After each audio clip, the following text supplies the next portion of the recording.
நமஸ்காரம். இந்த நாளும் யார் வீட்டில் இருக்கோ அவங்க வீட்டில் ஐஸ்வர்யத்திற்கு குறைவே இருக்காது, லக்ஷ்மி கடாட்சம் இருக்கும் அப்படின்னு மனுஸ்மிருதியில் சொல்லப்பட்டிருக்கு.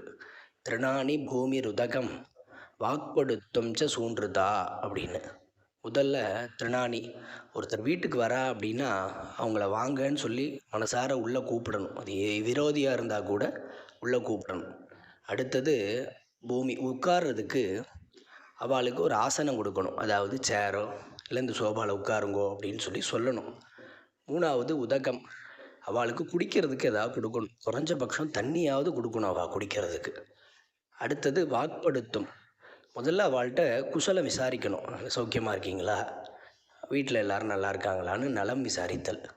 இந்த நாளும் யாருடைய வீட்டில் இருக்கோ, இந்த நாளை யார் கடைபிடிக்கிறாங்களோ அவங்க வீட்டில் ஐஸ்வர்யத்திற்கு குறைவே இல்லாமல் மகாலட்சுமி நித்திய வாசம் பண்ணி தன்னுடைய கருணா கடாட்சத்தை அவளுக்கு அருளுவா அப்படிங்கிறது மனுஸ்மிருதியில் சொல்லப்பட்ட விஷயம்.